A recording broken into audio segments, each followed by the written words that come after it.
ታዩት በስልካችን ሱፐርስክሪፕት እና ሰብስክሪፕትን ማይክሮሶፍት ወርድ ላይ በመግባት እንዴት አድርገን መስራት እንችላለን የሚለውን ስናይ እዚህ ላይ እንግዲህ እንደምታዩቸው የተለያዩ ምልክቶችን እናገኛለን። ስለዚህ WPS የምትለውን እንፈልጋለን ማለት ነው። ዜን WPS የምትለውን ከፈለግን በኋላ እንግዲህ እንደምታዩት WPS ይቺ ነች። ስለዚህ WPS የምትለውን ምን እናደርጋለን ማለት ነው፣ ፕረስ በማድረግ እንግዲህ እንደምታዩት በዚህ መልኩ WPS አለች። ዜን እዚች ላይ ፕላስ ምልክቷ ወጣ እንደምታዩት በዚህ መልኩ ትታየናለች። ዜን እቺ ፕላስ ምልክት እነካና ኒው ዶክመንት የምትለውን ፕረስ እናደርጋለን። አጌን ብላክ ፔጅ የሚለውን ፕረስ ካደረግን በኋላ ለምሳሌ H ፕላስ ሃይድሮጂን የሚል ነው። ፎር ኤግዛምፕል ሃይድሮጂን የሚል ነው። ፕላስ ፎር ኤግዛምፕል ፕላስ O2 ወይንም ኦክሲጅን የሚል ይመጣ O2 እንግዲህ ቱል ለመጻፍ ስንጽፍ መደበኛ ጽሁፍ እንደዚህ በዚህ መልኩ ነው የሚጽፍልን። ነገር ግን ቱን በትክክለኛ እንዲጽፍልን ከተፈለገ ቱል የምትለው ላይ በመግባት ቀጥታ ላይ ፎንት የምትለውን እንሄዳለን። ዜን ሞር ፎንት ኦፕሽን የምትለውን ገብተን ሰብስክሪፕት የምትለውን እንነካታለን። ዜን ሰብስክሪፕት የምትለውን ከተጫነ በኋላ ቀጥታ ቱ የምትለውን ስንጽፍ በዚህ መልኩ ይጽፍልናል ማለት ነው። ዜን ኤፍቲባስ ፎር ኤግዛምፕል ኤፍቲባስ ምን እንጻፍ፣ ኤፍቲባስ H2O።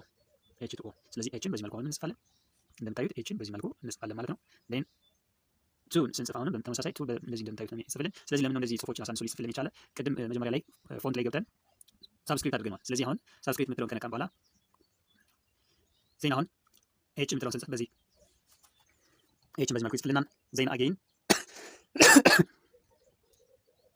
ቱ የምትለውን ሰብስክሪፕት ዜን ኦ የምትለውን እንግዲህ ከፈለግን አሁን ቱን በዚህ መልኩ ከጻፍን በኋላ ኦ አሁን በተመሳሳይ ቱል ላይ እንገባለን። ዜን ሞር ኦፕሽን ኤችን ቱል የምትለውን ካጠፋን በኋላ እዚህ ላይ ማን እንጽፋለን ማለት ነው። ኦ ስለዚህ በቀላሉ በዚህ መልኩ ሱፐርስክሪፕትን በሱፐርስክሪፕት የሚጻፉትን በስልኮቻችን በቀላሉ መስራት እንችላለን ማለት ነው።